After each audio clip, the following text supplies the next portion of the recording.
अनेकों ही प्रकार दीयां भुल्लां चुकां गलतियां हो गई होणगीਆਂ जी। गुरु ਅਤੇ संगत बख्शण योग है। सो आओ साडे सन्मुख सरदार अवतार सिंह जी जो कि पंजाबी यूनीवर्सिटी पटियाला इंडिया तो साडे सन्मुख हाजिर हुए हैं। सो आओ उन्हां दीयां विचारां आपां सारे सरवण करिए।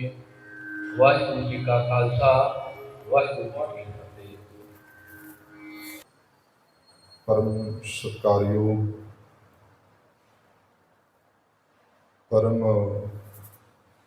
सन्मानयोग चवर शवर तखत दे मालिक दो जहाना दे वाली सर्वतरे कायनात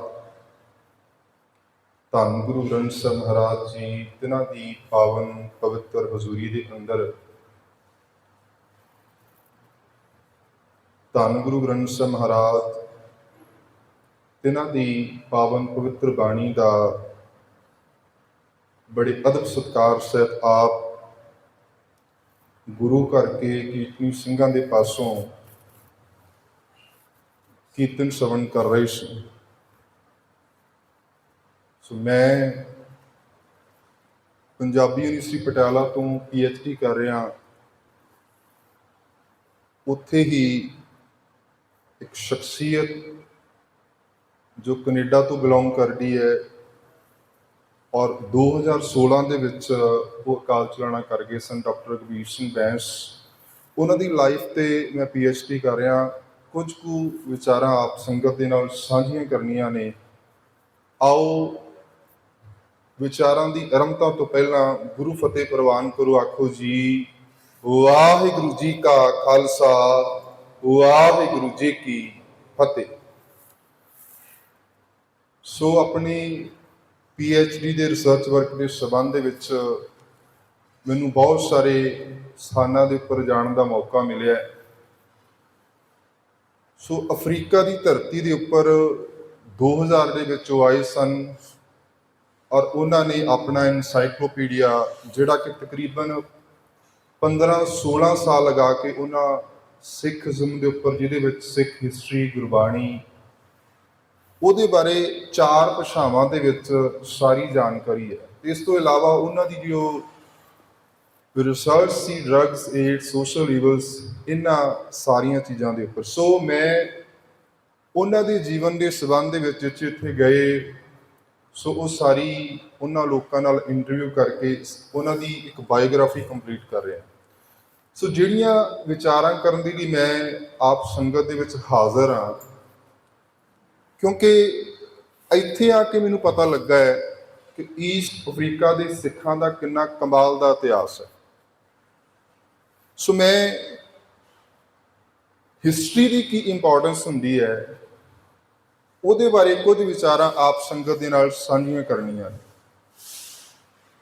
ਇਤਿਹਾਸ ਹਰੇਕ ਕੌਮ ਦੀ ਜਿੰਦ ਜਾਨ ਹੁੰਦਾ ਹੈ। ਜਿਹੜੀ ਕੌਮ ਆਪਣੇ ਇਤਿਹਾਸ ਨੂੰ ਭੁੱਲ ਜਾਂਦੀ ਹੈ ਉਹਦਾ ਅਕਸ ਭਵਿੱਖ ਦੇ ਵਿੱਚ ਧੁੰਦਲਾ ਹੋ ਜਾਂਦਾ ਹੈ। ਧੰਨ ਗੁਰੂ ਗ੍ਰੰਥ ਸਾਹਿਬ ਮਹਾਰਾਜ ਜੀ ਦੀ ਪਾਵਨ ਬਾਣੀ ਦੇ ਵਿੱਚੋਂ ਅਸੀਂ ਇੱਕ ਸ਼ਬਦ ਪੜ੍ਹਦੇ ਹਾਂ, ਬਾਣੀਆਂ ਕਹਾਣੀਆਂ ਪੁੱਤ ਸਪੁੱਤ ਕਰੀ। ਹੁਣ ਇਹਦੇ ਵਿੱਚੋਂ ਸਾਨੂੰ ਇੱਕ ਮੈਸੇਜ ਮਿਲਦਾ ਹੈ ਕਿ ਅਸੀਂ ਆਪਣੇ ਕਹਾਣੀਆਂ ਦਾ ਮਤਲਬ ਕੀ ਹੁੰਦਾ ਹੈ, ਸਟੋਰੀਆਂ ਕੀ ਹੁੰਦੀਆਂ ਜੋ ਬੀਤੇ ਸਮੇਂ ਦੇ ਵਿੱਚ ਕੁਝ ਅਸੀਂ ਸਾਡੇ ਬਜ਼ੁਰਗਾਂ ਦੇ ਵਿੱਚ ਕੋਲੋਂ ਅਸੀਂ ਸੁਣਦੇ ਸਾਂ। ਆਮ ਕਰਕੇ ਸਾਡੇ ਅੱਜ ਵੀ ਸਾਡੇ ਪੰਜਾਬ ਦੇ ਵਿੱਚ ਕਈ ਦਾਦੀਆਂ ਨਾਨੀਆਂ ਆਪਣੇ ਪੋਤਿਆਂ ਨੂੰ ਦੋਹਤਿਆਂ ਨੂੰ ਆਪਣੇ ਬੱਚਿਆਂ ਨੂੰ ਸਟੋਰੀਆਂ ਸੁਣਾਉਂਦੀਆਂ ਸਨ। ਸੋ ਉਹਨਾਂ ਸਟੋਰੀਆਂ ਤੋਂ ਕਹਾਣੀਆਂ ਤੋਂ ਇੱਕ ਮੈਸੇਜ ਮਿਲਦਾ ਸੀ। ਆਮ ਕਰਕੇ ਉਹਨਾਂ ਕਹਾਣੀਆਂ ਨੂੰ ਜਿਹੜੀਆਂ ਤੁਸੀਂ ਬਚਪਨ ਦੇ ਵਿੱਚ ਸੁਣੀਆਂ ਹੋਣਗੀਆਂ ਔਰ ਆਖਰੀ ਦਮ ਤੱਕ ਕੁਝ ਇਹੋ ਜਿਹੇ ਜ਼ਿਹਨ ਦੇ ਵਿੱਚ ਪੱਕੀਆਂ ਫਿੱਟ ਹੋ ਜਾਂਦੀਆਂ ਨੇ, ਆਖਰੀ ਦਮ ਤੱਕ ਉਸ ਕਹਾਣੀਆਂ ਤੁਹਾਨੂੰ ਚੇਤੇ ਰਹਿੰਦੀਆਂ। ਸੋ ਕਿੱਡਾ ਵੱਡਾ ਫਲਸਫਾ ਹੈ ਸਾਡੇ ਕੋਲ ਧੰਨ ਗੁਰੂ ਗ੍ਰੰਥ ਸਾਹਿਬ ਸੱਚੇ ਪਾਤਸ਼ਾਹ ਮਹਾਰਾਜ ਜੀ ਦਾ। ਸੋ ਮੈਂ ਇਹਨਾਂ ਸਾਰੀਆਂ ਗੱਲਾਂ ਨੂੰ ਇਤਿਹਾਸ ਦੇ ਪਰਫੇਕ ਦੇ ਵਿੱਚੋਂ ਉਸ ਨਜ਼ਰੀਏ ਦੇ ਵਿੱਚੋਂ ਤੁਹਾਡੇ ਨਾਲ ਸਾਰੀਆਂ ਗੱਲਾਂ ਸਾਂਝੀਆਂ ਕਰ ਰਿਹਾ ਹਾਂ। ਸੋ 10 ਗੁਰੂ ਸਾਹਿਬਾਨ ਦਾ ਜੀਵਨ ਸਾਡੇ ਸਾਹਮਣੇ ਇੱਕ ਪ੍ਰਤੱਖ ਮਿਸਾਲ ਹੈ। ਗੁਰੂ ਨਾਨਕ ਸਾਹਿਬ ਸੱਚੇ ਪਾਤਸ਼ਾਹ ਮਹਾਰਾਜ ਨੇ ਕਿੱਥੋਂ ਕਿੱਥੋਂ ਤੱਕ ਜਾ ਕੇ ਲੋਕਾਂ ਦਾ ਉद्धार ਕੀਤਾ, ਲੋਕਾਂ ਦੇ ਜੀਵਨ ਨੂੰ ਬਦਲਿਆ। ਸੋ ਕਿੱਡਾ ਕਮਾਲ ਦਾ ਇਤਿਹਾਸ ਸਾਡੇ ਸਾਹਮਣੇ ਗੁਰੂ ਨਾਨਕ ਸਾਹਿਬ ਸੱਚੇ ਪਾਤਸ਼ਾਹ ਮਹਾਰਾਜ ਜੀ ਦਾ ਹੈ। ਕਿਵੇਂ ਉਹਨਾਂ ਕਿਹੜੀ ਜਗ੍ਹਾ ਤੇ ਉਦਾਸੀਆਂ ਕਰਕੇ, ਉਹਨਾਂ ਯਾਤਰਾਵਾਂ ਕਰਕੇ ਸਾਡੇ ਜੀਵਨ ਨੂੰ ਬਦਲਿਆ ਹੈ। ਸੋ ਉਹ ਗੁਰੂ ਨਾਨਕ ਸਾਹਿਬ ਤੋਂ ਲੈ ਕੇ ਗੁਰੂ ਗੋਬਿੰਦ ਸਿੰਘ ਸੱਚੇ ਪਾਤਸ਼ਾਹ ਮਹਾਰਾਜ ਤੱਕ ਜੋ ਉਹਨਾਂ ਦੇ ਜੀਵਨ ਦੀ ਘਾਲਣਾ ਹੈ ਸਾਡੇ ਸਾਹਮਣੇ ਪ੍ਰਤੱਖ ਮੌਜੂਦ ਹੈ। ਇਸ ਤੋਂ ਇਲਾਵਾ ਵੀ ਗੁਰੂ ਸਾਹਿਬ ਦੀ ਬਾਣੀ ਅਸੀਂ ਸਿੱਖ ਹੋਣ ਦੇ ਨਾਤੇ ਆਪਣੇ ਇਸ ਖਜ਼ਾਨੇ ਤੇ ਮਾਣ ਕਰ ਸਕੀਏ, ਕਿਉਂਕਿ ਬਹੁਤ ਸਾਰੇ ਦੁਨੀਆ ਦੇ ਵਿੱਚ ਰਹਿਬਰ ਹੋਏ, ਬਹੁਤ ਸਾਰੇ ਦੁਨੀਆ ਦੇ ਅੰਦਰ ਗ੍ਰੰਥ ਹੋਏ। ਤੁਸੀਂ ਬਾਈਬਲ ਨੂੰ ਪੜ੍ਹ ਕੇ ਦੇਖੋਗੇ, ਬਾਈਬਲ ਖੁਦ ਜੀਸਸ ਕ੍ਰਿਸਟ ਵੱਲੋਂ ਲਿਖੀ ਗਈ ਨਹੀਂ ਹੈ, ਯੀਸ਼ੂ ਦੇ ਵੱਲੋਂ ਨਹੀਂ ਲਿਖੀ ਗਈ। ਕੁਰਾਨ ਨੂੰ ਪੜ੍ਹੋਗੇ, ਕੁਰਾਨ ਵੀ ਜੋ ਹੈ ਬਹੁਤ ਸਮੇਂ ਦੇ ਬਾਅਦ ਹਜ਼ਰਤ ਮੁਹੰਮਦ ਸਾਹਿਬ ਤੋਂ ਜਦੋਂ ਇਸ ਸੰਸਾਰ ਤੋਂ ਰੁਖਸਤ ਹੋ ਗਏ, ਉਹਨਾਂ ਦੇ ਜਾਣ ਤੋਂ ਬਾਅਦ ਲਿਖੀ ਗਈ। ਭਾਵੇਂ ਸਾਨੂੰ ਉਹਨਾਂ ਗ੍ਰੰਥਾਂ ਦੇ ਵਿੱਚੋਂ ਬਹੁਤ ਸਾਰੀ ਸੇਧ ਮਿਲਦੀ ਹੈ, ਭਾਵੇਂ ਹੋਰ ਬਾਕੀ ਧਰਮਾਂ ਦੇ ਗ੍ਰੰਥ ਨੇ ਉਹ ਜਿਸ ਰਹਿਬਰ ਦੇ ਸਮੇਂ ਤੇ ਲਿਖੇ ਨਹੀਂ ਗਏ, ਉਸ ਤੋਂ ਬਾਅਦ ਲਿਖੇ ਗਏ। ਸੋ ਇੱਕੋ ਇੱਕ ਸਾਡੇ ਕੋਲ ਇਤਿਹਾਸਕ ਸਰੋਤ ਕਹਿ ਸਕਦੇ ਹਾਂ। ਸਾਡੇ ਕੋਲ ਇਤਿਹਾਸਕ ਵੀ ਹਰ ਇੱਕ ਪੱਖ ਤੋਂ, ਸਿਰਫ ਇਤਿਹਾਸਕ ਨਹੀਂ, ਹਰ ਇੱਕ ਪੱਖ ਤੋਂ ਗੁਰੂ ਗ੍ਰੰਥ ਸਾਹਿਬ ਸੱਚੇ ਪਾਤਸ਼ਾਹ ਮਹਾਰਾਜ ਸਾਡੇ ਕੋਲ ਇੱਕ ਖਜ਼ਾਨਾ ਹੈ, ਜਿਹੜਾ ਗੁਰੂ ਸਾਹਿਬਾਨ ਨੇ ਇੱਕ ਇੱਕ ਅੱਖਰ ਇਹਦਾ ਧੁਰਕੀ ਬਾਣੀ ਦਾ ਉਚਾਰਨ ਕੀਤਾ ਤੇ ਸਾਡੇ ਕੋਲ ਇਨ ਬਿਨ ਮੌਜੂਦ ਹੈ। ਇਨ ਬਿਨ ਮੌਜੂਦ ਹੈ ਸਾਡੇ ਕੋਲ ਗੁਰੂ ਗ੍ਰੰਥ ਸਾਹਿਬ ਸੱਚੇ ਪਾਤਸ਼ਾਹ ਮਹਾਰਾਜ ਦੀ ਪਾਵਨ ਬਾਣੀ। ਇਹਦੇ ਵਿੱਚੋਂ ਸਾਨੂੰ ਬਹੁਤ ਸਾਰਾ ਇਤਿਹਾਸ ਵੀ ਮਿਲਦਾ ਹੈ। ਜਿੱਥੇ ਅਸੀਂ ਗੁਰਬਾਣੀ ਦਾ ਫਲਸਫਾ ਸਾਡੇ ਲਈ ਇੱਕ ਜੀਵਨ ਮੈਸੇਜ ਹੈ, ਸੋ ਬਹੁਤ ਸਾਰੇ ਇਤਿਹਾਸਿਕ ਅੰਸ਼ ਵੀ ਗੁਰੂ ਗ੍ਰੰਥ ਸਾਹਿਬ ਮਹਾਰਾਜ ਦੀ ਪਾਵਨ ਬਾਣੀ ਦੇ ਵਿੱਚੋਂ ਸਾਨੂੰ ਮਿਲਦੇ ਨੇ। 4 ਸ਼ਬਦ ਆਉਂਦੇ ਨੇ ਗੁਰੂ ਗ੍ਰੰਥ ਸਾਹਿਬ ਮਹਾਰਾਜ ਦੀ ਪਾਵਨ ਬਾਣੀ ਦੇ ਵਿੱਚ। ਆਮ ਕਰਕੇ ਵਿਦਵਾਨ ਉਹਨੂੰ ਬਾਬਰ ਬਾਣੀ ਕਹਿ ਦਿੰਦੇ। ਜਦੋਂ ਬਾਬਰ ਨੇ ਇੰਡੀਆ ਦੇ ਉੱਪਰ, ਹਿੰਦੁਸਤਾਨ ਦੇ ਉੱਪਰ ਹਮਲਾ ਕੀਤਾ, ਮੈਂ ਇਤਿਹਾਸ ਥੋੜਾ ਆਪ ਸੰਗਤ ਨਾਲ ਸਾਂਝਾ ਕਰਨਾ ਹੈ। ਜਦੋਂ ਬਾਬਰ ਨੇ ਇੰਡੀਆ ਦੇ ਉੱਪਰ ਹਮਲਾ ਕੀਤਾ ਤੇ ਗੁਰੂ ਨਾਨਕ ਸਾਹਿਬ ਸੱਚੇ ਪਾਤਸ਼ਾਹ ਮਹਾਰਾਜ ਨੇ ਬਹੁਤ ਸਮਾਂ ਪਹਿਲਾਂ ਲੋਕਾਂ ਨੂੰ ਅਗਾਹ ਕੀਤਾ ਸੀ ਕਿ ਆਉਣ ਵਾਲਾ ਸਮਾਂ ਜੋ ਹੈ ਬਹੁਤ ਭਿਆਨਕ ਹੋਣ ਵਾਲਾ ਹੈ, ਪਰ ਲੋਕਾਂ ਨੇ ਪਰਵਾਹ ਨਹੀਂ ਕੀਤੀ। ਔਰ ਗੁਰੂ ਨਾਨਕ ਸਾਹਿਬ ਸੱਚੇ ਪਾਤਸ਼ਾਹ ਮਹਾਰਾਜ ਨੂੰ ਫਿਰ ਪਾਵਨ ਬਾਣੀ ਦੇ ਵਿੱਚ ਕਹਿਣਾ ਪਿਆ, ਏਤੀ ਮਾਰ ਪਈ ਕੁਰਲਾਣੇ ਤੈਂ ਕੀ ਦਰਦ ਨਾ ਆਇਆ। 4 ਸ਼ਬਦ ਮਿਲਦੇ ਨੇ, ਜਿਨ ਸਿਰ ਸੋਹਣ ਪੱਟੀਆਂ ਮੰਗੀ ਪਾਏ ਸੰਧੂਰ, ਕਿ ਜਿਸ ਮੰਗ ਦੇ ਵਿੱਚ ਸੰਧੂਰ ਸੋਹੰਦਾ ਸੀ। ਔਰ ਇਹੋ ਜੀ ਹਾਲਤ ਕੀਤੀ ਬਾਬਰ ਨੇ, ਧੂੜ ਮਿੱਟੀ ਦੇ ਵਿੱਚ ਮਿਲ ਗਏ ਉਹ ਸਾਰਾ ਕੁਝ। ਗੁੱਤਾਂ ਕੱਟੀਆਂ ਗਈਆਂ, ਵਾਲ ਕੱਟੇ ਗਏ ਔਰਤਾਂ ਦੇ, ਇੰਨੀ ਬੇਪਤੀ ਕੀਤੀ ਗਈ ਉਸ ਸਮੇਂ ਔਰਤਾਂ ਦੇ ਵਿੱਚ। ਸੋ ਗੁਰੂ ਨਾਨਕ ਸਾਹਿਬ ਸੱਚੇ ਪਾਤਸ਼ਾਹ ਮਹਾਰਾਜ ਦੇ ਉਹ ਸ਼ਬਦ ਉਸ ਸਮੇਂ ਦੇ ਹਾਲਾਤ ਬਿਆਨ ਕਰਦੇ ਨੇ। ਸੋ ਮੈਂ ਹਿਸਟਰੀ ਦਾ ਸਟੂਡੈਂਟ ਹਾਂ, ਰਿਲੀਜਨ ਦਾ ਸਟੂਡੈਂਟ ਹਾਂ, तो मास्टर डिग्री मैं अपनी हिस्टरी के उपर भी की है, रिलीजन के उपर भी की है। सो मैं आप संगत नाल विचार साझे कर रहा कि जिहड़ा इतिहास है ना, जिवें अज साडी कौम अपने इतिहास नूं भुलदी जा रही। कोई व्यक्ति, एक एग्जाम्पल दे रहा, जिस दी याददाश्त चली जाए उहदी हालत की होएगी। जिन्हों पछाण ना होवे अपनियां दी, जिन्हों पछाण ना होवे कि मेरा अतीत की सी, मेरा पास्ट की सी। आम करके असीं कौमां दे विच पए होए व्यक्ति देखते हाँ जिन्हां नूं अपना पिछोकड़ भुलिया हुंदा है, मेरा पास्ट की सी, मेरा अतीत की सी, अपनी याददाश्त खो चुकी हुंदी। ਜਦੋਂ ਅੱਜ ਦੇ ਸਮੇਂ ਦੇ ਵਿੱਚ मैं अपनी कौम ਨੂੰ देखदा ਤੇ ਮੈਨੂੰ इदां लगदा है कि साडी कौम भी किते ना किते कोमा ਦੇ ਵਿੱਚ जा रही है। समझ रहे हो क्यों? क्योंकि साडे कोल इतिहास ਦਾ ਇੰਨਾ खजाना सी, ਅਸੀਂ ਆਪਣੇ ਉਸ ਇਤਿਹਾਸ ਨੂੰ ਸਮਝਿਆ ਨਹੀਂ, ਪੜ੍ਹਿਆ ਨਹੀਂ। ਸਾਡਾ ਹਾਲਾਂਕਿ ਸ਼ਬਦ ਗੁਰੂ ਹੈ, ਗਿਆਨ ਗੁਰੂ। ਦੁਨੀਆ ਦੇ ਵਿੱਚ ਕਿਸੇ ਵੀ ਕੌਮ ਦਾ ਗੁਰੂ ਗ੍ਰੰਥ ਨਹੀਂ ਹੈ। ਸਾਡਾ ਗੁਰੂ ਗ੍ਰੰਥ ਸੀ, ਸਾਡਾ ਗੁਰੂ ਗਿਆਨ ਸੀ, ਪਰ ਅਸੀਂ ਗੁਰੂ ਗਿਆਨ ਹੋਣ ਦੇ ਬਾਵਜੂਦ ਵੀ ਅਸੀਂ ਗਿਆਨ ਗੁਰੂ ਤੋਂ ਕੋਹਾਂ ਦੂਰ ਆ। ਅਸੀਂ ਨਾ ਗੁਰਬਾਣੀ ਨੂੰ ਪੜ੍ਹਿਆ, ਨਾ ਇਤਿਹਾਸ ਨੂੰ ਸਮਝਣ ਦਾ ਯਤਨ ਕੀਤਾ। ਇਹ ਗੱਲਾਂ ਮੈਂ ਕਿਉਂ ਕਰ ਰਿਹਾ? ਪਿਛਲੇ ਤਕਰੀਬਨ 2 ਮਹੀਨੇ ਤੋਂ ਮੈਂ ਅਫਰੀਕਾ ਦੇ ਵਿੱਚ ਵਿਚਰ ਰਿਹਾ। ਵੱਖ-ਵੱਖ ਗੁਰਦੁਆਰਿਆਂ ਦੇ ਵਿੱਚ ਮੈਨੂੰ ਜਾਣ ਦਾ ਮੌਕਾ ਮਿਲਿਆ। ਕੀਨੀਆ ਦੇ ਬਹੁਤ ਸਾਰੇ ਗੁਰਦੁਆਰਿਆਂ ਦੇ ਵਿੱਚ ਮੈਂ ਗਿਆ ਹਾਂ। ਨੈਰੋਬੀ ਦੇ ਬਹੁਤ ਸਾਰੇ ਗੁਰਦੁਆਰੇ ਦੇਖੇ, ਮੁੰਬਾਸਾ ਦੇ, ਨਨਯੂਕੀ, ਨੇਰੀ, ਮੇਰੂ, ਸਾਰੇ ਗੁਰਦੁਆਰਿਆਂ ਦੇ ਵਿੱਚ ਮੈਂ ਗਿਆ ਹਾਂ। ਫਿਰ ਕਿਸਮੂ, ਇੱਧਰਲੀ ਸਾਈਡ ਜਿੰਨੇ ਵੀ ਗੁਰਦੁਆਰੇ ਵੱਖ-ਵੱਖ ਸ਼ਹਿਰਾਂ ਦੇ ਵਿੱਚ ਪੈਂਦੇ ਨੇ, ਉਹਨਾਂ ਸਾਰੀਆਂ ਜਗ੍ਹਾ ਦੇ ਵਿੱਚੋਂ ਜਾ ਕੇ ਮੈਂ ਕੁਝ ਇਤਿਹਾਸ ਇਕੱਠਾ ਕਰਨ ਦੀ ਕੋਸ਼ਿਸ਼ ਕੀਤੀ ਕਿ ਇਹ ਗੁਰਦੁਆਰੇ ਕਦੋਂ ਕੁ ਬਣੇ। ਜਿਵੇਂ ਆਹ ਗੁਰਦੁਆਰਾ ਹੈ। ਸੋ ਜਿਹੜੇ ਬਜ਼ੁਰਗ ਸਾਡੇ ਈਸਟ ਅਫਰੀਕਾ ਦੇ ਵਿੱਚ ਆਏ, ਭਾਵੇਂ ਉਹ ਹਿੰਦੂ ਸਨ, ਭਾਵੇਂ ਸਿੱਖ ਸਨ, ਜਿਹੜੇ ਉਸ ਇੰਡੀਆ ਦੀ, ਭਾਰਤ ਦੀ ਧਰਤੀ ਤੋਂ ਆਏ, ਕਿੰਨੇ ਔਖੇ ਸਮੇਂ ਹਾਲਾਤ ਸਨ ਉਸ ਵਕਤ। ਸੋਚੋ, ਜਿਹੜੇ ਉਹ ਬਜ਼ੁਰਗ ਅੱਜ ਤੋਂ 100 ਸਾਲ ਪਹਿਲਾਂ, ਅੱਜ ਸਾਡੇ ਕੋਲ ਬਹੁਤ ਸਾਰੇ ਸਾਧਨ ਨੇ ਕਮਿਊਨੀਕੇਸ਼ਨ ਦੇ, ਟਰਾਂਸਪੋਰਟੇਸ਼ਨ ਦੇ, ਔਰ ਉਸ ਵਕਤ ਇਹੋ ਜਿਹੀ ਕੋਈ ਡਿਵੈਲਪਮੈਂਟ ਨਹੀਂ ਸੀ। ਸੋ ਜਿਹੜੇ ਬਜ਼ੁਰਗ ਸਾਡੇ ਡੌਜ਼ ਦੇ ਵਿੱਚ ਆਏ ਔਰ ਉਹਨਾਂ ਨੇ ਕਿੰਨਾ ਔਖਾ ਸਮਾਂ ਦੇਖਿਆ, ਪਰ ਇੱਕ ਸਿਦਕ ਸੀ ਉਹਨਾਂ ਦੇ ਕੋਲ, ਇੱਕ ਸਿਰੜ ਸੀ, ਇੱਕ ਭਰੋਸਾ ਸੀ, ਇੱਕ ਵਿਸ਼ਵਾਸ ਸੀ ਉਹਨਾਂ ਬਜ਼ੁਰਗਾਂ ਦੇ ਵਿੱਚ। ਜਦੋਂ ਮੈਂ ਇਹਨਾਂ ਪੁਰਾਤਨ ਗੁਰਦੁਆਰਿਆਂ ਦੀਆਂ ਇਮਾਰਤਾਂ ਨੂੰ ਦੇਖਦਾ ਹਾਂ, ਸੋ ਇਹਨਾਂ ਇਮਾਰਤਾਂ ਦੇ ਵਿੱਚ ਸਾਡੇ ਬਜ਼ੁਰਗਾਂ ਦਾ ਖੂਨ ਤੇ ਪਸੀਨਾ ਹੈ। ਉਹਨਾਂ ਨੇ ਦਿਨ ਵੇਲੇ ਆਪਣੀ ਕਿਰਤ ਕਰਨੀ, ਤੇ ਕਿਰਤ ਕਰਨ ਤੋਂ ਬਾਅਦ ਉਹਨਾਂ ਬਜ਼ੁਰਗਾਂ ਨੇ ਆ ਗੁਰਦੁਆਰੇ ਬਣਾਏ। ਸੋ ਮੈਂ ਉਹਨਾਂ ਬਜ਼ੁਰਗਾਂ ਦਾ ਵਿਜ਼ਨ ਦੇਖਦਾ ਹਾਂ, ਕਿੱਡਾ ਕਮਾਲ ਦਾ ਹੈ। ਕਿਉਂਕਿ ਜਿੰਨੇ ਵੀ ਆ ਸਿੰਘ ਸਭਾ ਗੁਰਦੁਆਰਾ ਮੁਬਾਸਾ ਦੇ ਵਿੱਚ ਮੈਂ ਦੇਖ ਕੇ ਆਇਆ ਹਾਂ, ਸਿੰਘ ਸਭਾ ਗੁਰਦੁਆਰਾ ਨੈਰੋਬੀ ਦੇ ਵਿੱਚ ਦੇਖ ਕੇ ਆਇਆ ਹਾਂ, ਤੇ ਸਿੰਘ ਸਭਾ ਗੁਰਦੁਆਰਾ ਮੈਂ ਕਿਸਮੂ ਦੇ ਵਿੱਚ ਦੇਖ ਕੇ ਆਇਆ ਹਾਂ।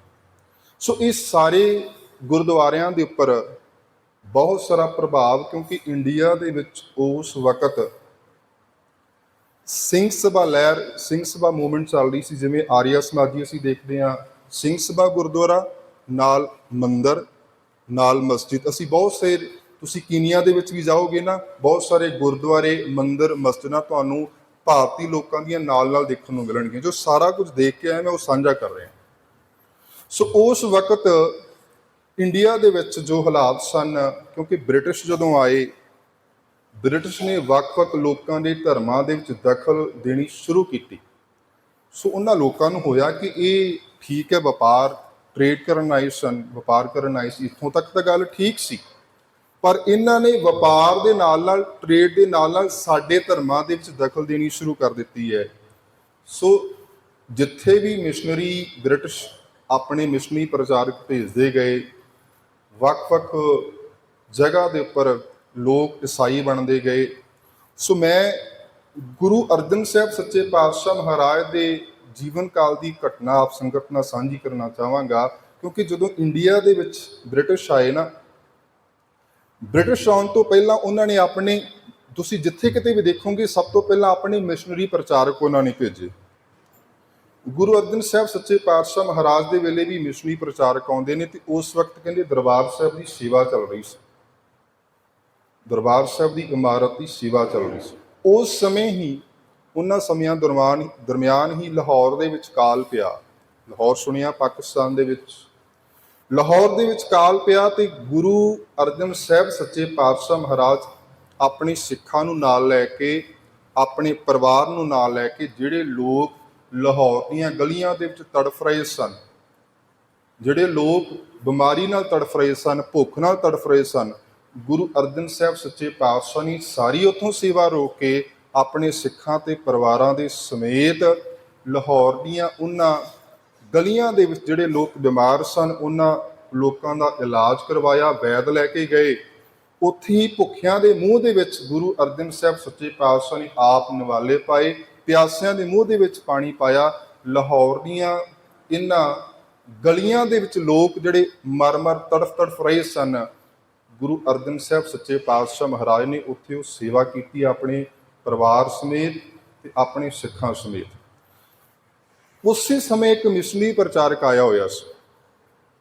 ਉਹਨੇ ਜਦੋਂ ਸਾਰੇ ਹਾਲਾਤ ਦੇਖੇ ਨਾ, ਗੁਰੂ ਅਰਜਨ ਸਾਹਿਬ ਸੱਚੇ ਪਾਤਸ਼ਾਹ ਮਹਾਰਾਜ ਨੂੰ ਦੇਖਿਆ ਉਹਨੇ, ਉਸ ਮਿਸ਼ਨਰੀ ਪ੍ਰਚਾਰਕ ਨੇ, ਉਹਨੇ ਫਿਰ ਇੱਕ ਚਿੱਠੀ ਭੇਜੀ ਇੱਥੋਂ ਇੰਡੀਆ ਤੋਂ ਵਾਪਸ ਆਪਣੇ ਦੇਸ਼ ਨੂੰ। ਉਹ ਕਹਿੰਦਾ ਕਿ ਜਿੰਨੀ ਦੇਰ ਤੱਕ ਇਸ ਧਰਤੀ ਦੇ ਉੱਪਰ ਗੁਰੂ ਅਰਜਨ ਸਾਹਿਬ ਸੱਚੇ ਪਾਤਸ਼ਾਹ ਮਹਾਰਾਜ ਵਰਗਾ ਮਸੀਹਾ ਹੈ, ਇਸ ਧਰਤੀ ਦੇ ਉੱਪਰ ਈਸਾਈ ਧਰਮ ਦਾ ਪ੍ਰਚਾਰ ਨਹੀਂ ਹੋ ਸਕਦਾ। ਸੋ ਅੱਜ ਵੀ ਤੁਸੀਂ ਦੇਖੋ, ਬ੍ਰਿਟਿਸ਼ ਇੰਡੀਆ ਦੇ ਵਿੱਚ ਵੀ ਆਏ ਸਨ ਗੋਰੇ, ਇੱਥੇ ਵੀ ਆਏ ਸਨ।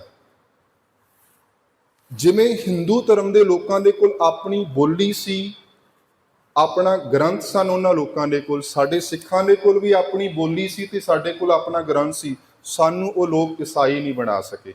ਪਰ ਇੱਥੇ ਅਫਰੀਕਾ ਦੇ ਵਿੱਚ ਤੁਸੀਂ ਅੱਜ ਦੇਖੋਗੇ ਬਹੁਤ ਸਾਰੇ ਜਗ੍ਹਾ ਦੇ ਜਦੋਂ ਮੈਂ ਗਿਆ, ਤੇ ਮੈਂ ਕਈ ਵਾਰ ਟੈਕਸੀ ਤੇ ਜਾਂਦਾ, ਉਹਨਾਂ ਡਰਾਈਵਰਾਂ ਨੂੰ ਪੁੱਛਦਾ ਹੁੰਦਾ ਕਿ ਤੇਰਾ ਰਿਲੀਜਨ ਕਿਹੜਾ, ਤੇਰਾ ਟਰਾਈਬ ਕਿਹੜਾ ਹੈ, ਤੂੰ ਅਕਸਰ ਮੈਨੂੰ ਦੱਸਦੇ ਹੁੰਦੇ ਕਿ ਮੈਂ ਕ੍ਰਿਸਚਨ ਹਾਂ। ਸੋ ਬ੍ਰਿਟਿਸ਼ ਨੇ ਇੱਥੋਂ ਦੇ ਲੋਕਾਂ ਨੂੰ ਕ੍ਰਿਸਚਨ ਬਣਾਇਆ। ਆਮ ਕਰਕੇ ਅਫਰੀਕੀ ਲੋਕਾਂ ਬਾਰੇ ਕਹਾਵਤ ਹੈ ਕਿ ਜਦੋਂ ਗੋਰੇ ਇਸ ਧਰਤੀ ਦੇ ਉੱਪਰ ਆਏ, ਉਹਨਾਂ ਅਫਰੀਕਨ ਲੋਕਾਂ ਦੇ ਹੱਥਾਂ ਦੇ ਵਿੱਚ ਬਾਈਬਲ ਦਿੱਤੀ ਤੇ ਪੈਰਾਂ ਤੋਂ ਜ਼ਮੀਨ ਖਿੱਚ ਲਈ। ਅੱਖਾਂ ਬੰਦ ਕੀਤੀਆਂ, ਉਹਨਾਂ ਅਫਰੀਕਨ ਲੋਕਾਂ ਨੇ, ਉਹਨਾਂ ਦੇ ਹੱਥਾਂ ਦੇ ਵਿੱਚ ਬਾਈਬਲ ਸੀ ਤੇ ਪੈਰਾਂ ਦੇ ਵਿੱਚ ਜ਼ਮੀਨ ਨਹੀਂ ਸੀ। ਸੋ ਇਹਨਾਂ ਲੋਕਾਂ ਨੂੰ ਕਿਉਂ ਬਣਾਇਆ? ਕਿਉਂਕਿ ਇਹਨਾਂ ਦੇ ਕੋਲ ਆਪਣਾ ਕੋਈ ਗ੍ਰੰਥ ਨਹੀਂ ਸੀ, ਆਪਣੀ ਕੋਈ ਬੋਲੀ ਨਹੀਂ ਸੀ। ਤੁਸੀਂ ਆ ਜਿਵੇਂ ਸੁਹੇਲੀ ਲੈਂਗੁਏਜ ਜਿਹੜੀ ਹੈ ਈਸਟ ਅਫਰੀਕਾ ਦੀ, ਤਕਰੀਬਨ ਕੀਨੀਆ ਦੇ ਵਿੱਚ, ਅਫਰੀਕਾ ਦੇ ਵਿੱਚ, ਤੰਜ਼ਾਨੀਆ ਦੇ ਵਿੱਚ ਸੁਹੇਲੀ ਲੈਂਗੁਏਜ ਬੋਲੀ ਜਾਂਦੀ ਹੈ। ਸੋ ਮੈਨੂੰ ਬੜੀ ਇੱਥੇ ਹੈਰਾਨਗੀ ਹੋਈ ਇਸ ਗੱਲ ਦੀ ਕਿ ਇਹਨਾਂ ਲੋਕਾਂ ਦੇ ਕੋਲ ਆਪਣੀ ਕੋਈ ਸਕ੍ਰਿਪਟ ਨਹੀਂ ਹੈ। ਜਿਵੇਂ ਹਿੰਦੀ ਹੈ, ਹਿੰਦੀ ਦੀ ਆਪਣੀ ਸਕ੍ਰਿਪਟ ਹੈ, ਪੰਜਾਬੀ ਦੀ ਆਪਣੀ ਸਕ੍ਰਿਪਟ ਹੈ, ਇੰਗਲਿਸ਼ ਦੀ ਆਪਣੀ ਸਕ੍ਰਿਪਟ ਹੈ, ਪਰ ਸੁਹੇਲੀ ਲੈਂਗੁਏਜ ਦੀ ਕੋਈ ਸਕ੍ਰਿਪਟ ਨਹੀਂ ਹੈ। ਤੁਸੀਂ ਦੇਖੋਗੇ ਜਿਹੜੇ ਸੁਹੇਲੀ ਲਿਖਦੇ ਨੇ ਉਹ ਰੋਮਨ ਅੱਖਰ ਯੂਜ਼ ਕਰਦੇ। ਸੋ ਮੈਂ ਇਹ ਗੱਲ ਫੀਲ ਕਰਦਾ ਕਿ ਇਹ ਲੋਕ ਕ੍ਰਿਸਚਨ ਇਸੇ ਕਰਕੇ ਬਣ ਗਏ ਕਿਉਂਕਿ ਇਹਨਾਂ ਕੋਲ ਨਾ ਤਾਂ ਆਪਣਾ ਕੋਈ ਗ੍ਰੰਥ ਸੀ ਤੇ ਨਾ ਹੀ ਆਪਣੀ ਕੋਈ ਲਿਖਤੀ ਰੂਪ ਦੇ ਵਿੱਚ ਕੋਈ ਬੋਲੀ ਸੀ।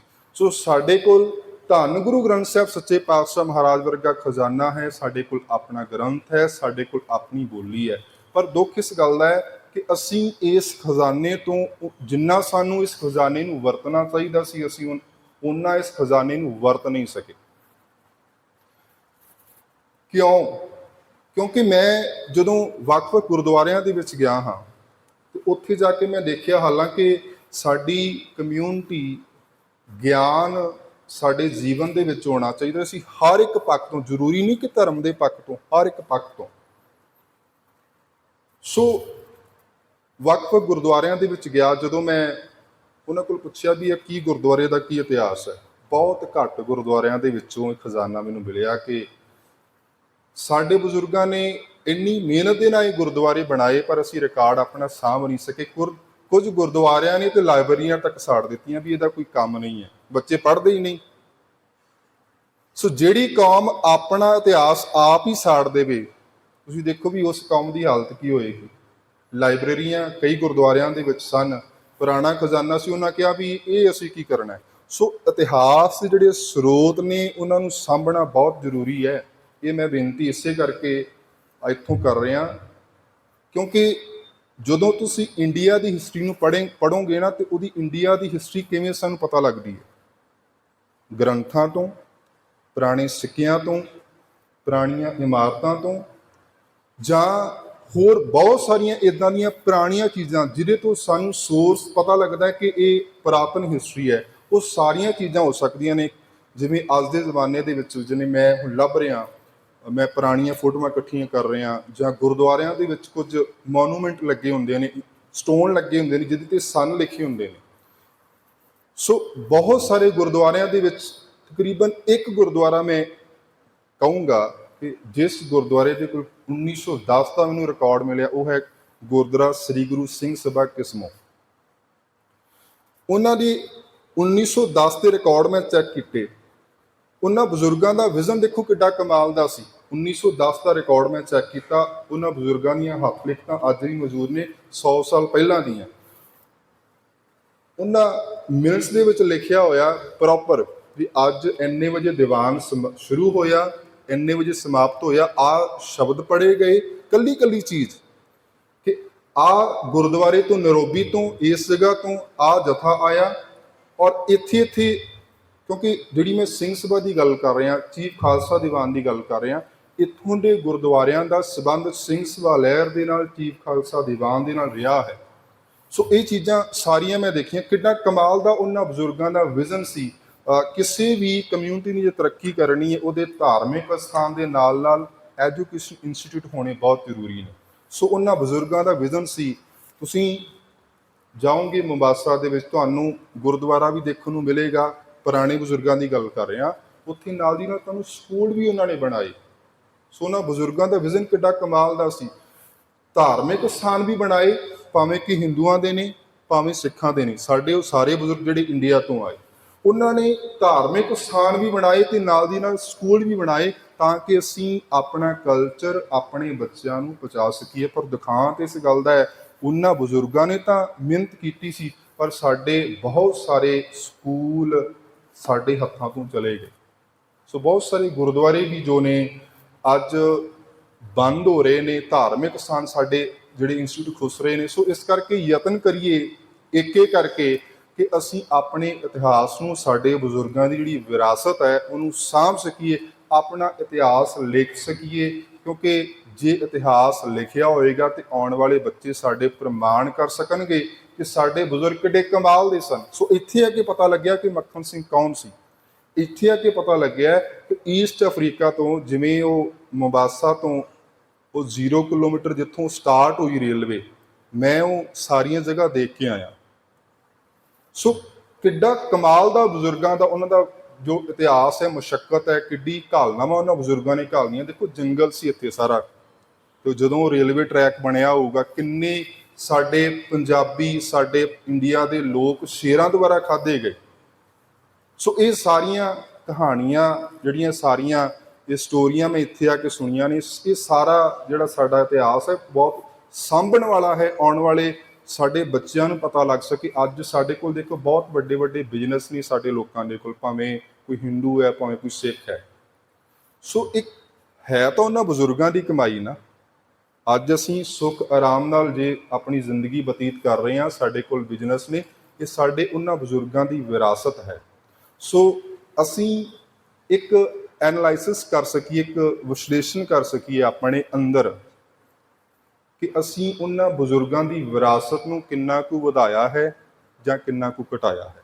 ਸੋ ਉਹਨਾਂ ਬਜ਼ੁਰਗਾਂ ਤੋਂ ਸੇਧ ਲੈ ਸਕੀਏ। ਜਿੱਥੋਂ ਮੈਂ ਗੱਲ ਸ਼ੁਰੂ ਕੀਤੀ ਸੀ, ਬਬਾਣੀਆਂ, ਕਹਾਣੀਆਂ, ਪੁੱਤ ਸਪੁੱਤ ਕਰੇਨ।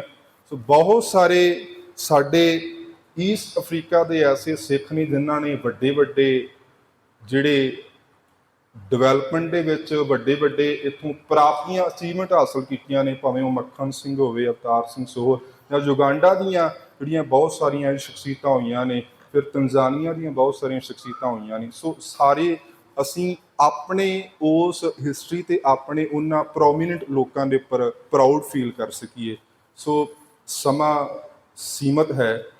ਸੋ ਆਪ ਸੰਗਤ ਦਾ ਧੰਨਵਾਦ, ਧੰਨ ਗੁਰੂ ਗ੍ਰੰਥ ਸਾਹਿਬ ਸੱਚੇ ਪਾਤਸ਼ਾਹ ਮਹਾਰਾਜ ਦਾ ਧੰਨਵਾਦ, ਔਰ ਆਪ ਮੈਨੇਜਮੈਂਟ ਦਾ ਧੰਨਵਾਦ ਜਿਨ੍ਹਾਂ ਨੇ ਮੈਨੂੰ ਆਪਣੇ ਵਿਚਾਰ ਸਾਂਝੇ ਕਰਨ ਦਾ ਮੌਕਾ ਦਿੱਤਾ ਹੈ। ਸੋ ਜਿੰਨੀ ਵੀ ਸੰਗਤ ਮੇਰੀ ਆਵਾਜ਼ ਸੁਣ ਰਹੀ ਹੈ, ਮੈਂ ਇਹੀ ਕਹਾਂਗਾ ਕਿ ਇਤਿਹਾਸ ਜਿਹੜਾ ਬਣਾਉਣਾ ਬੜਾ ਔਖਾ ਹੈ, ਤੇ ਉਸ ਤੋਂ ਵੀ ਔਖਾ ਹੈ ਉਸ ਨੂੰ ਲਿਖਣਾ। ਸਾਡਾ ਇਤਿਹਾਸ ਬਣਿਆ ਤਾਂ ਹੈ, ਪਰ ਸਾਡਾ ਇਤਿਹਾਸ ਲਿਖਿਆ ਨਹੀਂ ਗਿਆ। ਸੋ ਯਤਨ ਕਰੀਏ, ਜਿੱਥੇ ਸਾਡੇ ਬਜ਼ੁਰਗਾਂ ਨੇ ਆਪਣਾ ਇਤਿਹਾਸ ਬਣਾਇਆ ਸੀ, ਜਿੱਥੇ ਇੰਨਾ ਔਖਾ ਕਾਰਜ ਕੀਤਾ, ਉਸ ਤੋਂ ਵੀ ਔਖਾ ਕਾਰਜ ਇਤਿਹਾਸ ਨੂੰ ਲਿਖ ਸਕੀਏ। ਸੋ ਰਲ ਮਿਲ ਕੇ ਇਹੋ ਜਿਹਾ ਕੋਈ ਯਤਨ ਕਰ ਸਕੀਏ, ਅਸੀਂ ਆਪਣੀ ਉਹਨਾਂ ਬਜ਼ੁਰਗਾਂ ਦੀ ਵਿਰਾਸਤ ਨੂੰ ਸਾਂਭ ਸਕੀਏ। ਸੋ ਹੋਈਆਂ ਬੇਅੰਤ ਪ੍ਰਕਾਰ ਦੀਆਂ ਭੁੱਲਾਂ ਦੀ ਖਿਮਾ। ਆਓ ਇੱਕ ਵਾਰ ਫਿਰ ਗੁਰੂ ਫਤਿਹ ਪ੍ਰਵਾਨ ਕਰੋ। ਆਖੋ ਜੀ ਵਾਹਿਗੁਰੂ ਜੀ ਕਾ ਖਾਲਸਾ, ਵਾਹਿਗੁਰੂ ਜੀ ਕੀ